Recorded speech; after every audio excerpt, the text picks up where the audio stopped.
people of China. This, the great city of Shanghai on a September day in 1937. This, the fearful beginning of a new kind of war. This, the first mass bombing from the air of a helpless civilian population.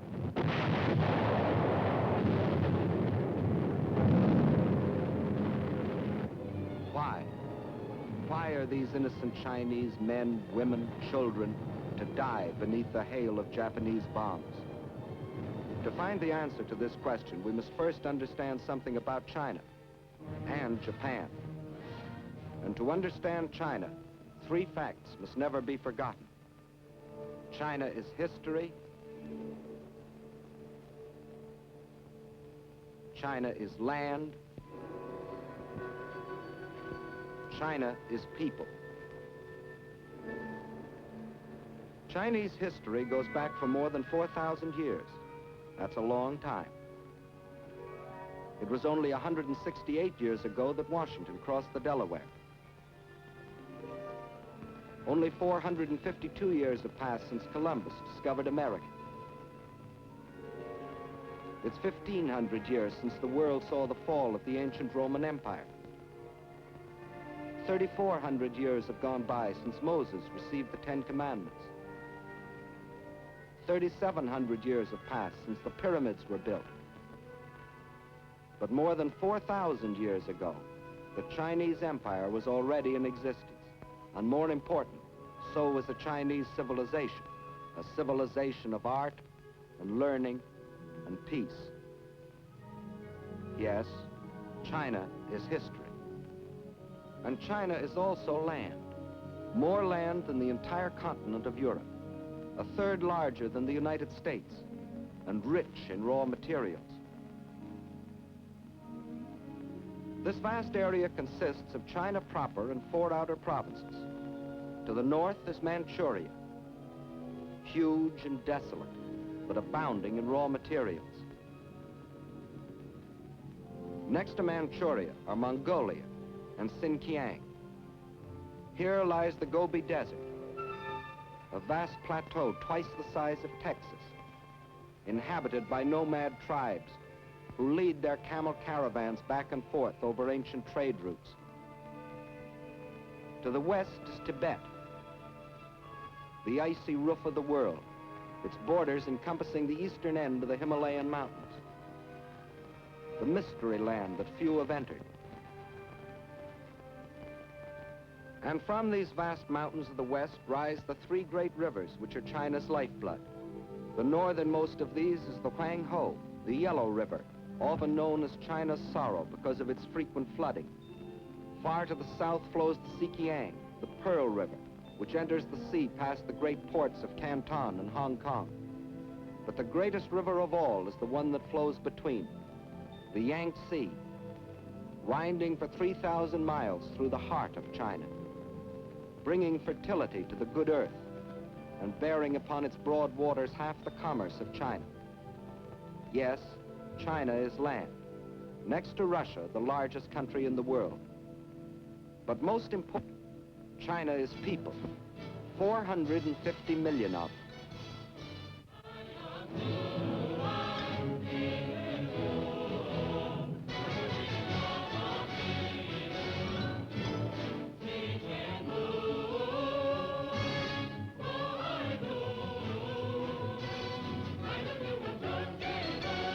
If the whole population of China were to walk past you, 4 abreast, there would never be an end to the procession, for new Chinese would be born and would grow up before the last man could pass by. Of every 5 persons on the face of the earth, 1 is a Chinese. And since 1/5 of all the human beings in the world are Chinese, we should know what sort of people they are. Well, in all their 4,000 years of continuous history, they have never waged a war of conquest. They're that sort of people. They developed the art of printing from movable type. They invented the mariner's compass, without which no ocean could be crossed. They were among the first astronomers, and their observations of the stars and planets made possible the accurate measuring and recording of time. They are that sort of people. And why do we call our dishes china? Because the Chinese invented the art of making porcelain. And as we all know, they invented gunpowder, not as a weapon of war, to celebrate their holidays and religious festivals. And it was one of China's great philosophers who, 500 years before the birth of Christ, gave mankind these words: "What you do not want done to yourself, do not do to others." They are that sort of people, enriching the world in which we live. Yes, China is incredibly old, incredibly big, incredibly populous. Yet it was, until recently, a land with which few of us concerned ourselves. But now a great change has taken place. China is now our fighting ally, or more accurately, we are China's. For China has been fighting our enemy, Japan, for 7 long years. Why is this? Why have the Chinese, who in all their 4,000 years of history had never waged an aggressive war, been forced to fight and die by the millions? Because China is land, 4 million square miles of it. And because China is people, 450 million of them. And because Japan had a plan to use them both. That plan was finally stated in the Tanaka Memorial, a blueprint for world conquest, formulated in 1927 by Baron Gishi Tanaka, the Japanese foreign minister.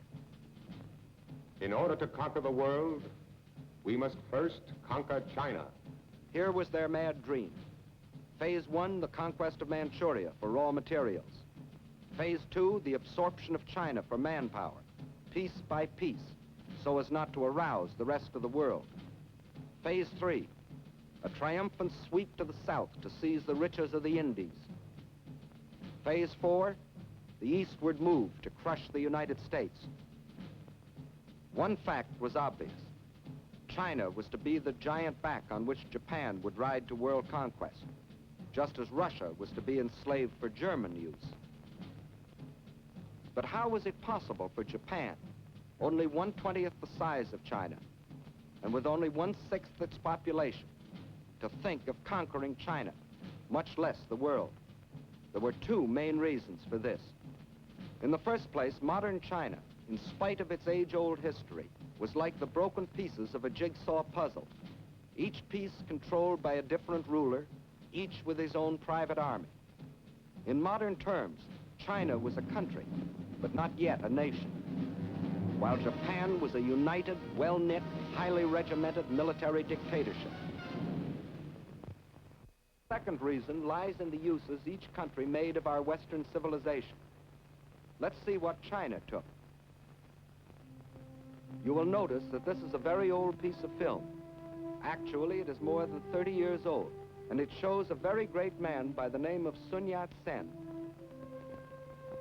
In 1911, this man fathered a people's revolution, which brought to an end China's ancient imperial government and began its new era as a modern republic, winning for himself in Chinese history as secure a place as George Washington has in ours. And he and his followers chose for the cornerstone of their new republic Chinese words that echoed those of another believer in democracy. Of the people, by the people. And to make these principles become reality, they built more schools and colleges. They established scholarships so that their young men and women could go forth to the universities of America and Europe and bring back to their own country other Western ideas. And this new generation returned to China with new techniques of industry, architecture, science, medicine. They built more hospitals to free their people from the blight of disease. They introduced compulsory education. They laid down as essential 2 of the 4 freedoms for which we fight today: freedom of expression and freedom of religion. In 1925, Sun Yat-sen died, but his disciples, led by Chiang Kai-shek, carried on his monumental work. Their aim, the unification and modernization of China. Chinese industry was old-fashioned and inefficient. Transportation was slow and inadequate. But now railroads began to link the great seaports and river harbors with the inland cities. A network of highways began to stretch beyond the railroad lines into the deep interior. After leaving them untouched for centuries, China was beginning to use her vast store of raw materials.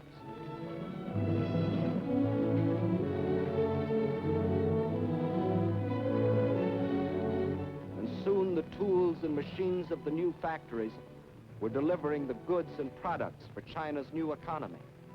For the Chinese believed in using the best of Western civilization for the progress of their country. And while they were building this new nation, just a day and a half by steamer across the Yellow Sea lay Japan. Here the God Emperor and his fanatic warlords were using this same Western civilization for one purpose and only one: to create one of the world's most powerful war machines. Their aim, the absorption of China and the fulfillment of the Tanaka Memorial.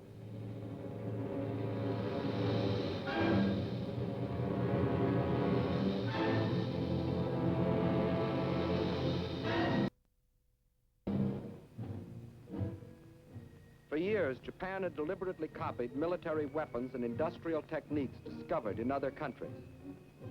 For years, Japan, under the pretext of lacking raw materials for industry, had been buying in every corner of the world materials not only to build this war machine, but materials which could be stored to feed it in the war of conquest they were planning. For years, while other nations were trying to outlaw war by reducing armaments, Japan was feverishly and secretly building a modern army, a modern navy, a modern air force, to strike its infamous blow at the civilized world. And we all now know about the islands in the Pacific that Japan fortified in violation of all international treaties. These were the reasons why it was possible for Japan, only 1/20th the size of China, and only 1/6 the population of China, to think of conquering China as the first step to world conquest. And as you have seen, in 1931, they embarked on Phase 1, the occupation of Manchuria. The small bonfire that the Japanese lit in Manchuria was to grow and spread with uncontrollable fury until the entire world was aflame.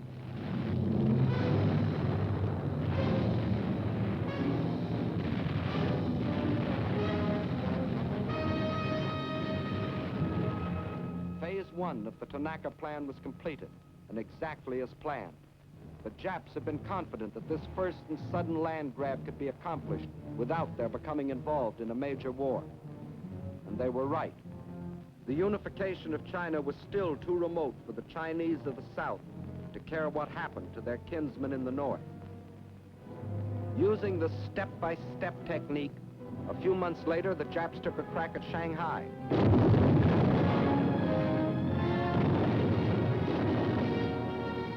Chinese resistance was so great, they hastily called that deal off, waited another year, and then struck in the north again, carving the province of Yehol out of China proper.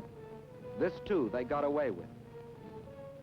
The world criticized, the Chinese protested, but still the Japs got what they wanted, another piece of China, and without a war on their hands. And to rule over Manchuria and Yehol, the Japs then set up a puppet government under their stooge, Henry Puyi, the Chinese quisling prince. But the leaders of New China remembered that in other centuries, other barbarians had invaded their country. The evidence still stood in the Great Wall, built by their ancestors more than 2,000 years earlier, and stretching for 1,400 miles across mountain and desert to protect themselves from the barbarians of the north. Of the Great Wall, it has been said that it is the only work of man which would be visible from the moon. But the Chinese knew that modern barbarians can't be stopped by a wall. however strong or high. They can't even be stopped by people, unless the people are united. And by 1937, the unification of China was making such progress the Japs got worried. The one weapon they could not permit China was unity. They would strike again before China could become a nation. This time it'd be a big bite. 5 more northern provinces out of the heart of China. At the United States Embassy in China as military attaché for a number of years was Colonel William Mayer. Let him tell you what happened. First thing the Japs did was to prepare their usual fake alibi. This time it wasn't a damaged railway track as it had been in Manchuria in 1931. A Jap soldier had disappeared. Obviously he'd been kidnapped by the insolent Chinese. Once more, Japan's honor had been insulted. Once more, the insult must be avenged. So, on the night of July 7th, 1937, at the Marco Polo Bridge near Peking, the Jap war machine struck.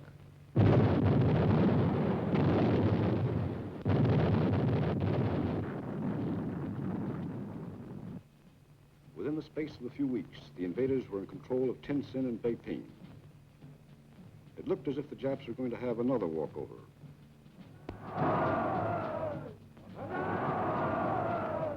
Now the Japs sat back to digest and organize this new conquest.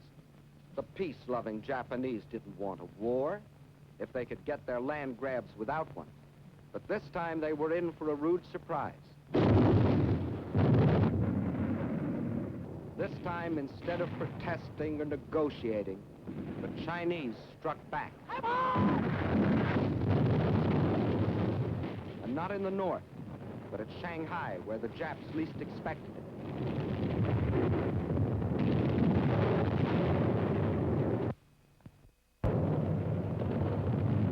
To understand the fighting that followed, we must know something about the city of Shanghai itself. Situated near the mouth of the Yangtze River, it is the biggest city in China. As the largest seaport in the Far East, it dominated the commerce and foreign trade of China. And through its great docks and channels passed most of the wealth of the Orient. In Shanghai, truly the East met the West.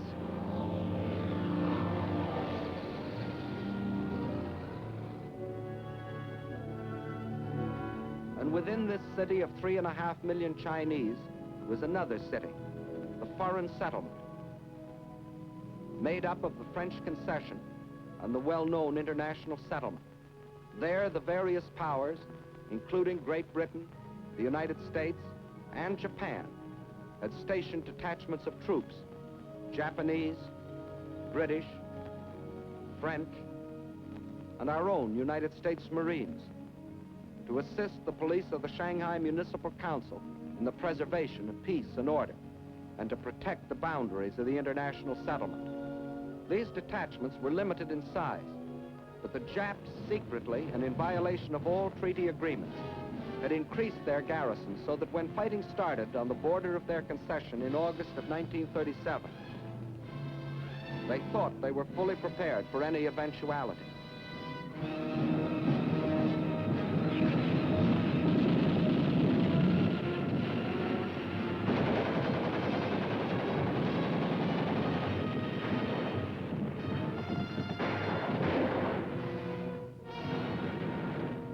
The force of the Chinese counterattack almost drove the Japs into the Wangpu River. Backed up by the heavy guns of their warships, however, the Japs managed to hold out until reinforcements arrived. Jap landings were then made in the vicinity of the Wusong forts and in Luho and Lotien on the Yangtze River north of Shanghai. The Chinese drew back to positions 5 or 10 miles inland, where they could secure some protection from the heavy Jap naval gunfire.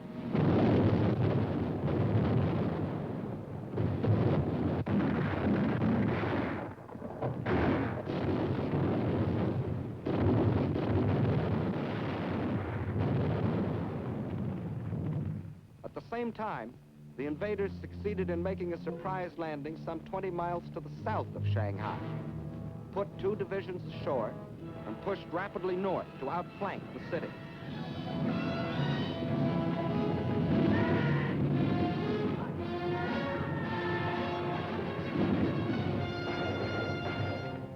The Chinese position was thus made untenable, and a withdrawal was ordered to the west and to the south, toward Nanking and Hangzhou. But only about half of the Chinese army that had fought at Shanghai was left to withdraw. Meanwhile, enraged at the very idea of anyone resisting the Imperial Japanese might, the Japs took their vengeance upon the civilian population of the city, a city without guns or planes to defend itself, and deliberately slaughtered thousands from the air.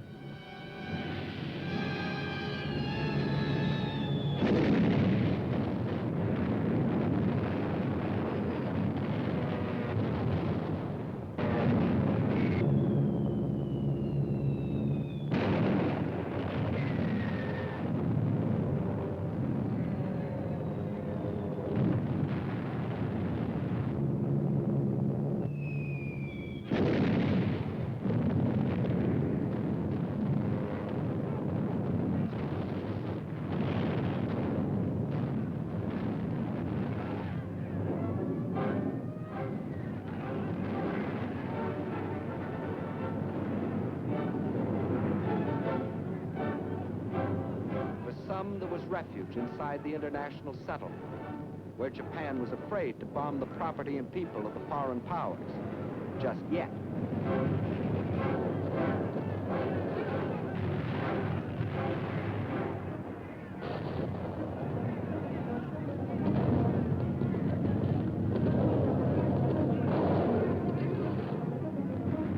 But there was not room for all.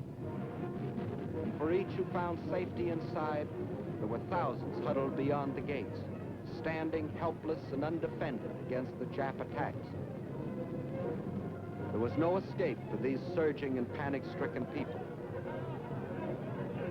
They could only scurry through the narrow streets, pushing and packing themselves into the center of the city, to be trapped and buried alive in the collapse of bombed and burning buildings.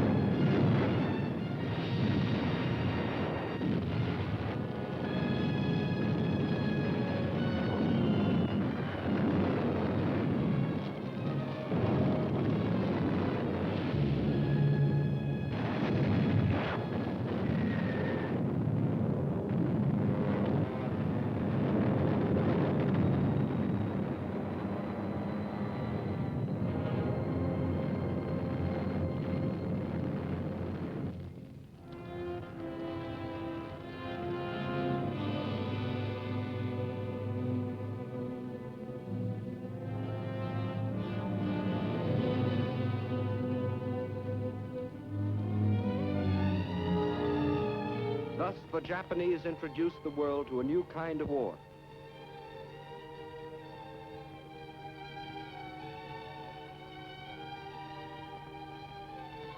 A war of deliberate terrorization, of deliberate mass murder, of deliberate frightfulness.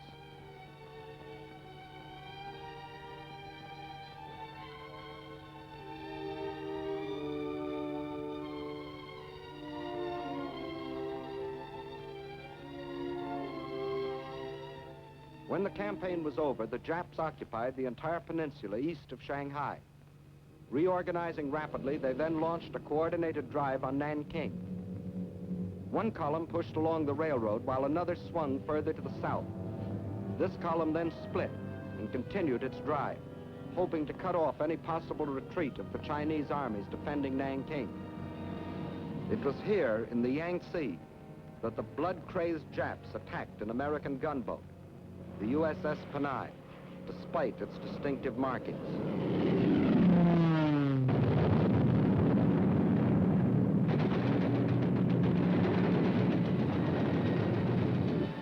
The ship was bombed and sunk with the loss of American lives. The first American warship to go to the bottom in this war. But officially, at least, this was a mistake, and the Japanese government apologized. Meantime, at Nanking, Chinese armies valiantly defended their city, which was the capital of the Chinese Republic.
Japanese power was too great, and after a battle lasting but a few days, the city fell to the invaders.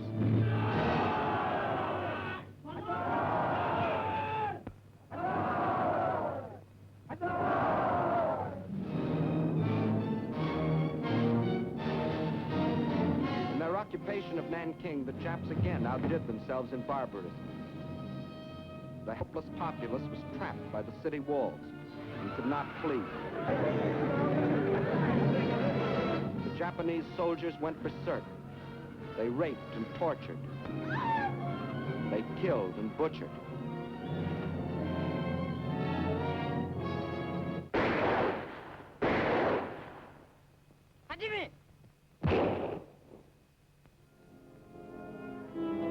In one of the bloodiest massacres of recorded history, they murdered 40,000 men, women, children.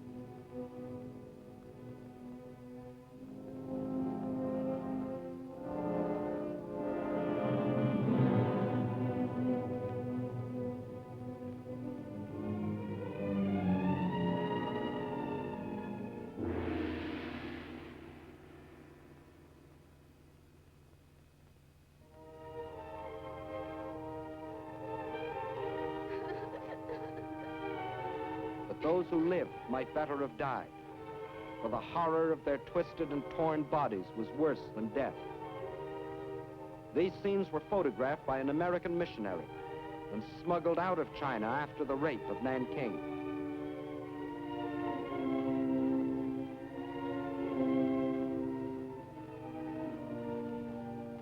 This nightmare of cruelty was all the more horrible because it was deliberately planned by the Japanese High Command to tear the heart out of the Chinese people once and forever.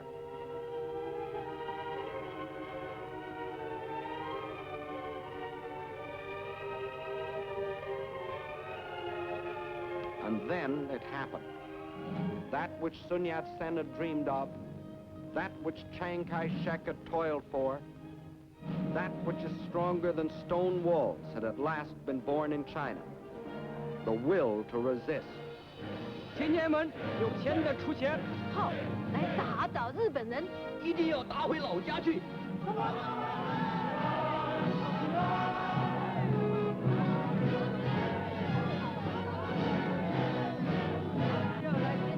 In their last bloody blow, the Japanese had accomplished what 4,000 years had failed to bring into being: a united China, an aroused China.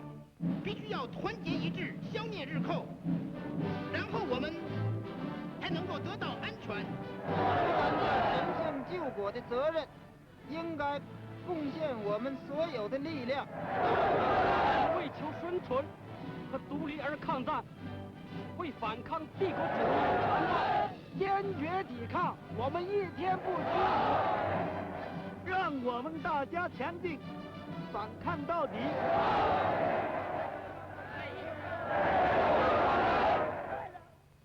But the Chinese knew that the will to resist was not by itself enough. They knew that China must develop the power to resist also. And this cannot be created in an instant. So they too made a plan. And it was this: they would slowly yield territory, piece by piece, while they developed the power and built the weapons to rid the land of its invaders. The industrial strength of China must be moved to the west, beyond the mountains, beyond the railroad lines, beyond the lines of communication. There, safe from enemy attacks, they might produce the rifles and guns that China so tragically needed. Thus, China would trade space for time. Space for time. Blow up the roads.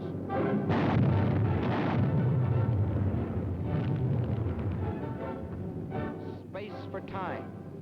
Scorch the earth.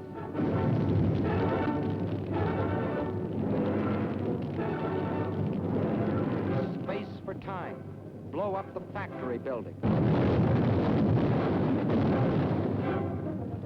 Leave nothing for the invaders. And then the people rose and moved, riding, walking, crawling.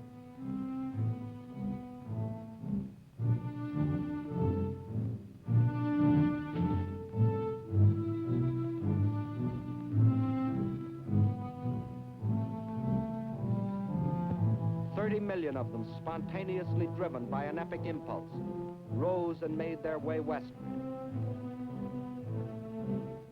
The earth teeming with them, moving westward on a trek that stretched through 2,000 miles of roadless wilderness. Thus the world witnessed one of the most amazing spectacles in human history, the greatest mass migration ever recorded. Whatever could be of use and could be moved, the Chinese took with them on a Homeric journey. Their libraries, their schools, their hospitals, all dismantled and carted away.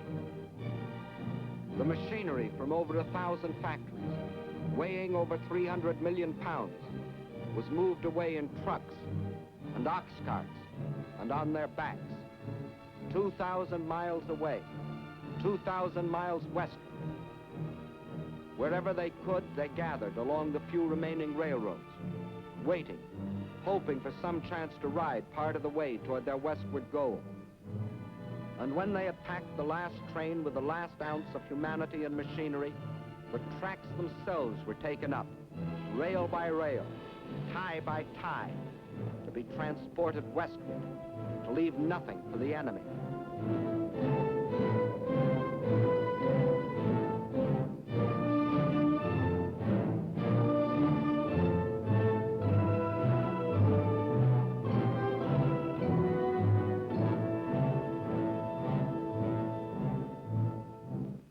Every river pointing westward was heavy laden. Every sampan, every barge was pressed into service, weighted down to the water's edge with the precious tools for new China.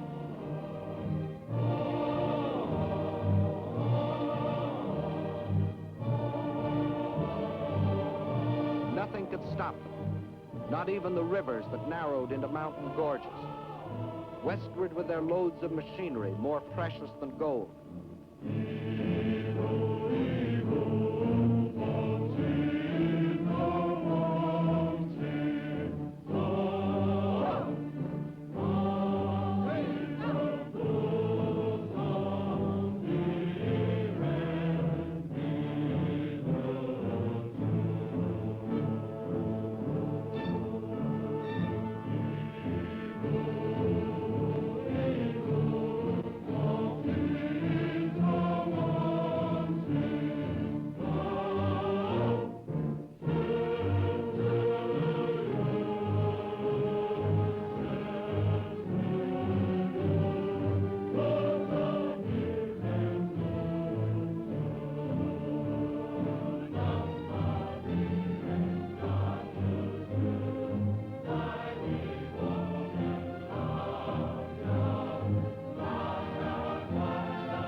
Measured by the mile, by feet, by inches.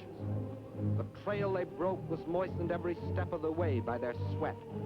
Where there were no trains, no boats, no ox carts, there were still willing hands and willing feet and straining backs.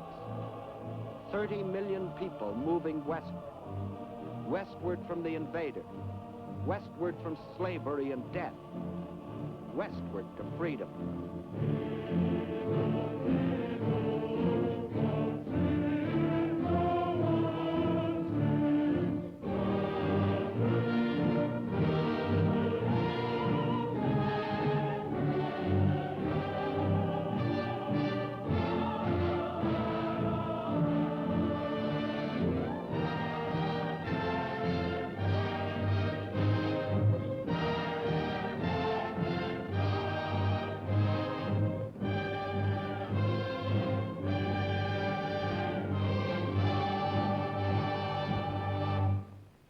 Now, in the free mountain lands of the West, ancient cities sprang into fresh and modern life.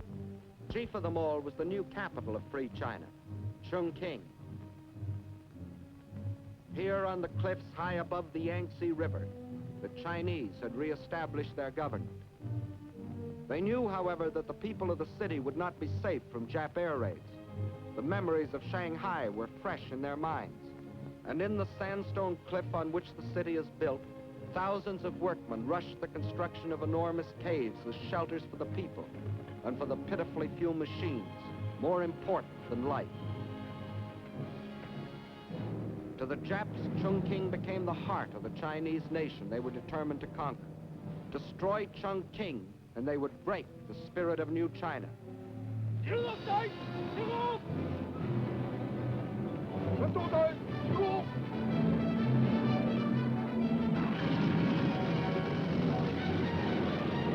As they couldn't reach the city by land, they would send their bombers to blast it from the face of the earth.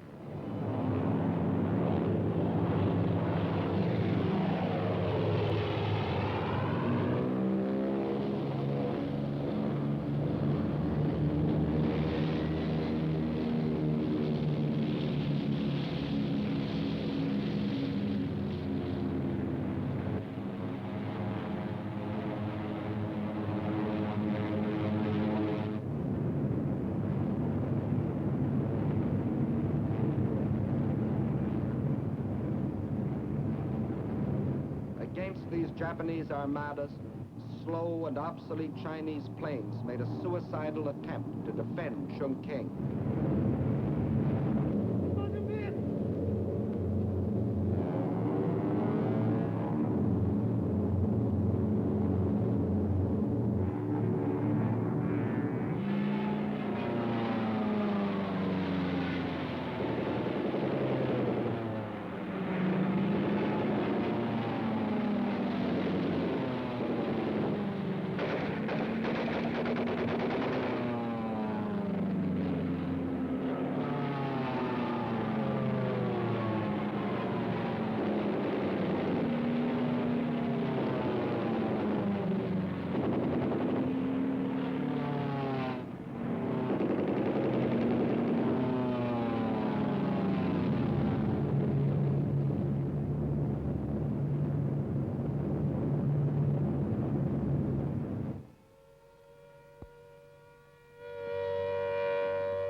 Neither Japanese planes nor Japanese bombs could destroy the life of the city. But not only the people, but the factories had gone underground, where the vital machines could operate by day and by night, safe from bombs and shrapnel.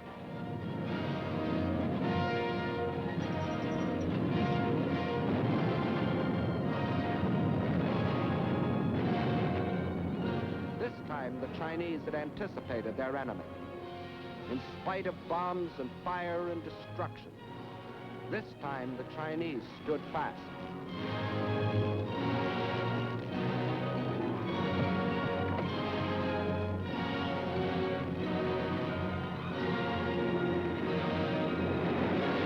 Flaming Chongqing became the symbol of their indestructible spirit.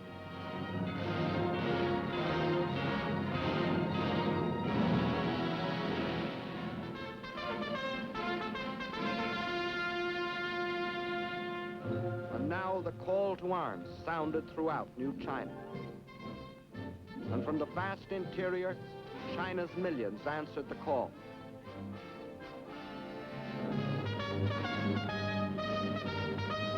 They came from the south and from the north, from the east and from the west, to form a people's army. With a new faith in their hearts, men and women left their homes and farms to fight for something bigger now than each man's home, and each man's farm, and each man's life. They were fighting for New China.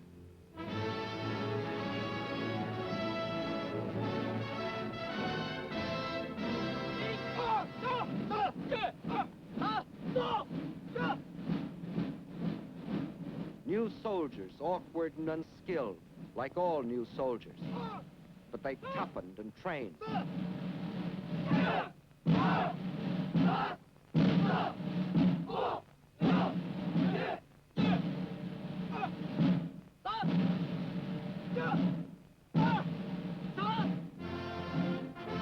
They learned the discipline and order of drill. They knew they must strike and strike hard. They learned to kill. The youth of China also came forward, training to care for the sick and the wounded. Girls joined their husbands, brothers, and sweethearts in uniform.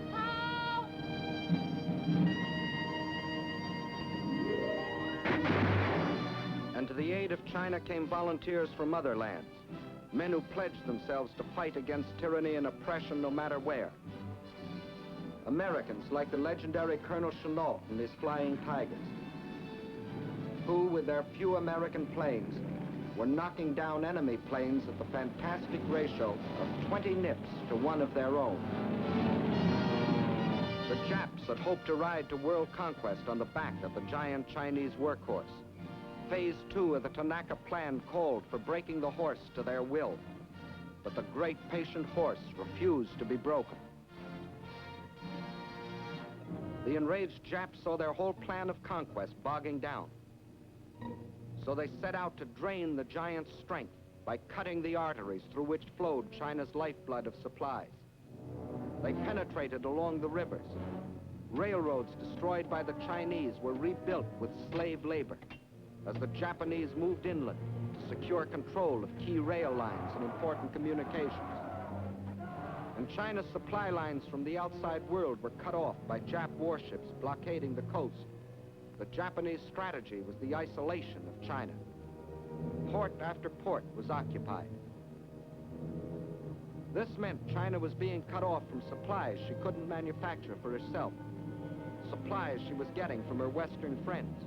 Without oil, gas, guns, and planes, China was doomed.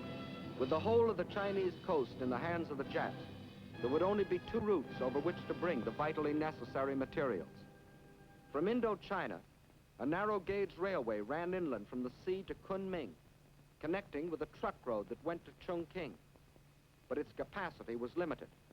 And then there was the old trail of the camel caravans from Russia across the Gobi Desert, which could bring in even less.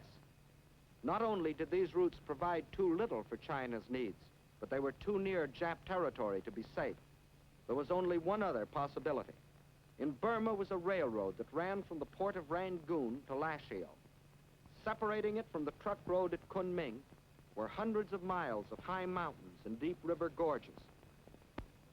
If this stretch of tortuous mountain trails could be replaced by a modern highway, where now only pack trains could pick their plodding way, China would have a practical supply route to Burma and the sea. Several internationally known firms of engineers were called in to do the job. They said the work might be completed in 6 or 7 years, if China could supply them with the most modern machinery. But China didn't have the modern machinery, nor did she have the 6 or 7 years. So she began building the road with her bare hands.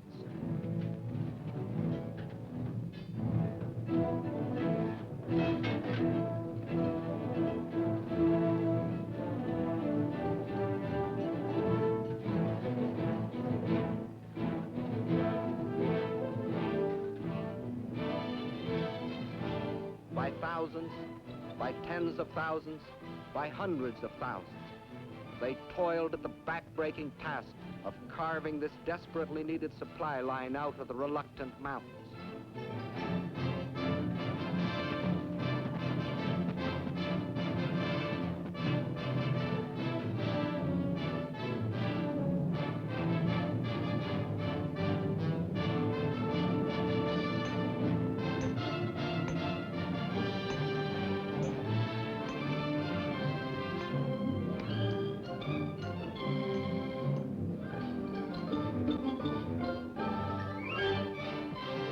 Out of their toil and their sweat, they created the Burma Road. Not in 6 or 7 years, but in less than 12 months. a monument to the new spirit, to the new China. As soon as it was completed, the road went into immediate service.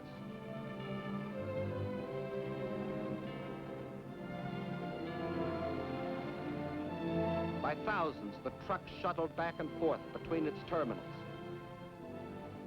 climbing to nearly 10,000 feet, around hairpin curves, along the edges of sheer precipices, where passing trucks had barely 1 foot of clearance.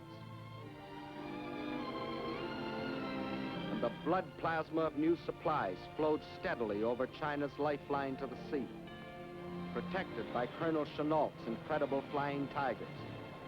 But Chinese sacrifice cannot be measured only in miracles of construction.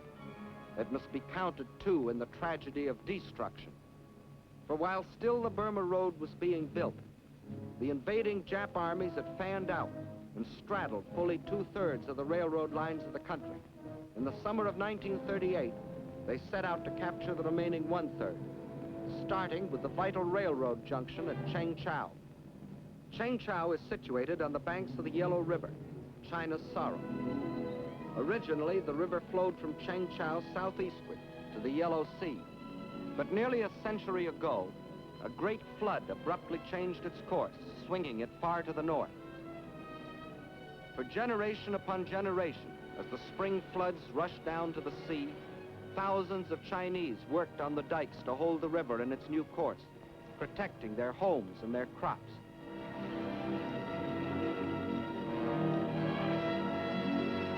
Now, as the Japs advanced on Chengchao, the Chinese blew up the southern dike of the Yellow River, thus loosing a flood between themselves and the Japs.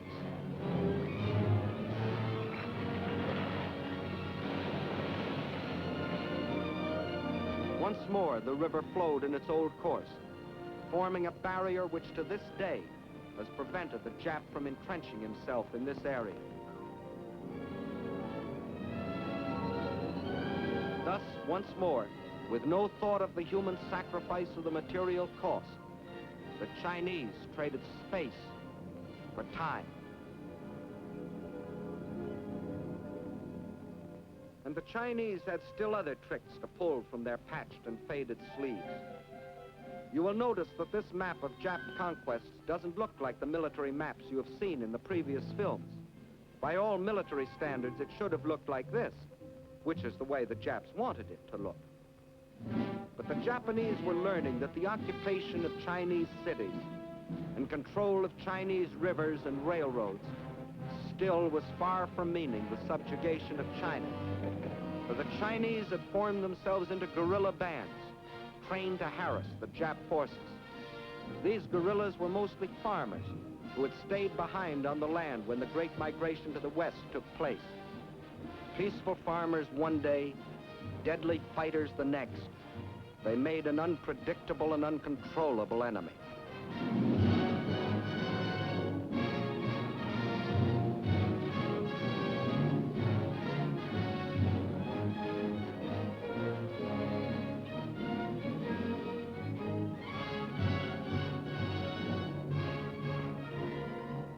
The Japs held the lines of communications, but in the pockets thus formed, these unconquerable guerrillas constantly sniped at the Jap invaders. When the Japs tried to annihilate them, they disappeared, only to reappear in another pocket.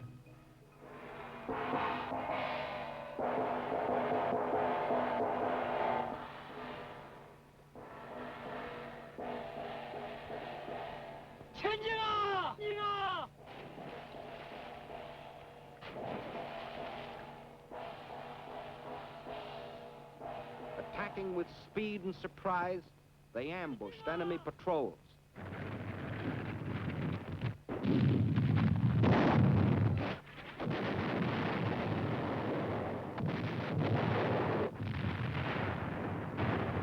And the Japanese were fighting more than the Chinese people.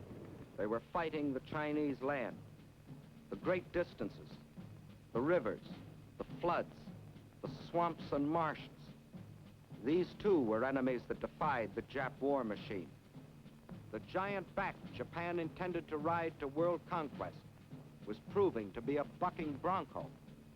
Phase 2 of the Tanaka Plan had bogged down in what the Japs still referred to as the China Incident. This left them in a fateful quandary. Phase 2 of the Tanaka Plan was still incomplete, but Phase 3 and Phase 4 could no longer be delayed. In Russia, the overwhelming German offensive was taxing Russia's military capacity to the limit, removing any Japanese fear of Russian interference. Britain, after the sledgehammer blows of Dunkirk and the Battle of Britain, was left groggy and militarily almost exhausted. Her navy scattered across the seas, guarding her lifeline of supplies. But here in America, we were finally awakening to our danger and taking steps to protect ourselves. We had appropriated funds for the construction of a two-ocean navy, and our army was rapidly expanding. If the ultimate objectives of the Tanaka Plan were to be achieved, now was the moment to strike. Now, when Russia was otherwise occupied. Now, before Britain could recuperate. Now, before we could gather too much strength. So the Japs made a fateful decision. They would embark on Phase 3 and Phase 4, the conquest of the Indies and the United States, without waiting to complete Phase 2, the conquest of China. Thus, to paralyze American power in the Pacific. Without warning, as they have always struck, they struck again.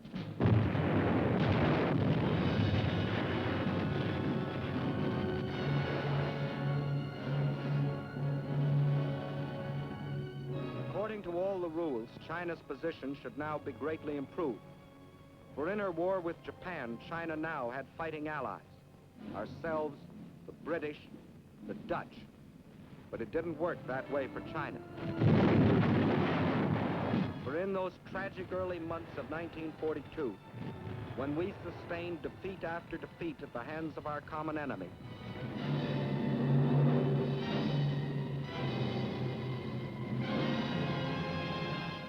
China endured the worst setback of all. Out of our defeats, China lost the Burma Road. But still, China's courage never faltered. Her determination never weakened. And in the history of those long and tragic months of black defeat in 1942, one bright page stands forth, a page written by our Chinese allies. Here is the city of Changsha. The Japs wanted it for two reasons. It was in the center of the Chinese rice bowl, and it was also an important railway junction. Twice before they had tried to take it, and twice before they had been thrown back.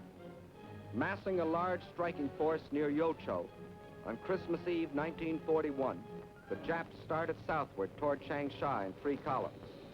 At 3 points during the drive south, the Chinese forces put up token resistance. But instead of withdrawing toward Changsha, they withdrew east into the mountainous flank. By New Year's Eve, the Japs had surrounded the city. They quickly pierced the outer defenses and attacked the inner defenses from 4 directions.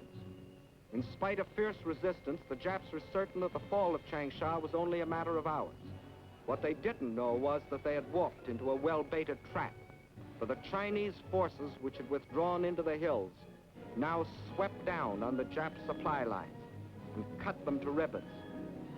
The Jap forces attacking the city soon ran out of food and ammunition and began a withdrawal, whereupon the Chinese launched a counteroffensive and pushed the Jap where they had come from.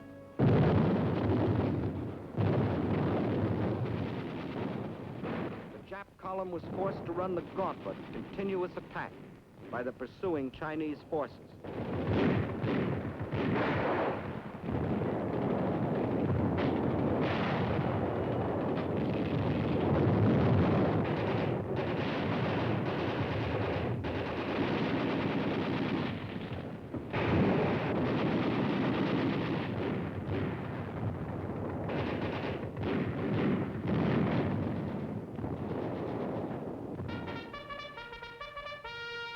The Battle of Changsha was a magnificent victory for the people of China, the people who wouldn't surrender, the people determined to fight for their freedom, their good earth, the people who can't be beaten.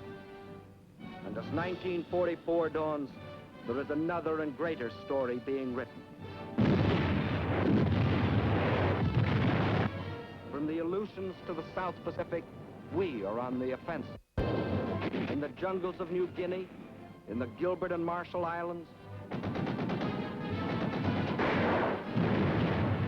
on the shores of New Britain, on the broad Pacific waters, Japan faces the daily expanding power of the nations she attacked.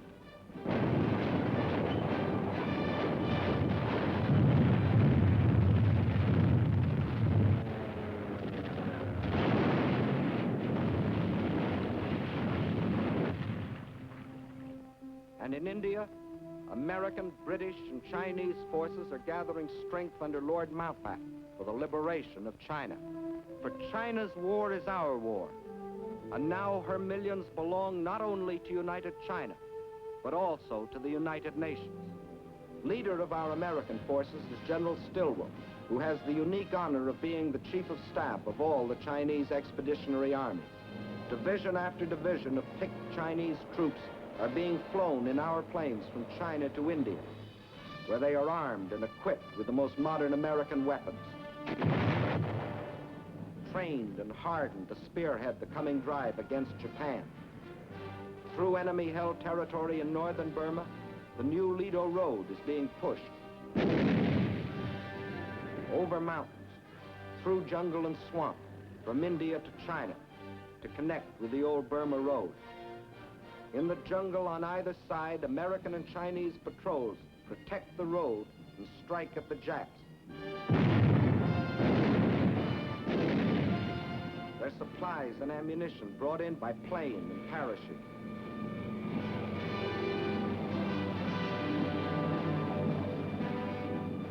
From fields in India, an Air Transport Command plane takes off every 6 minutes, loaded with artillery, jeeps, ammunition, men and supplies for the armies of China.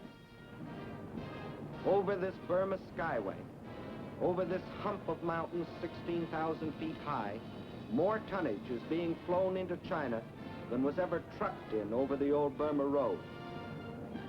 And in the skies over China, Japan faces new opposition. Young Chinese, many of them trained on the fields of Arizona, New Mexico, California, fly and fight beside their American comrades. The fighters and bombers of the Chinese Air Force and those of General Chennault's 14th Air Force today fly far and wide over China. Hitting enemy concentrations, smashing their sea lanes along the China coast.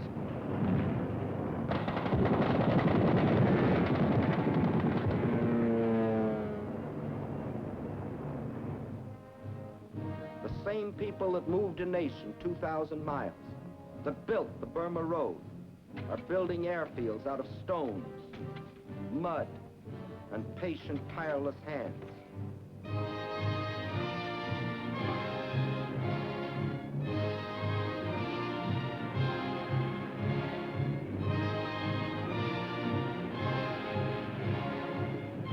Today, though still cut off by land and sea from the rest of the world, Chinese armies and Chinese guerrillas still stand firm against the Jap war machine.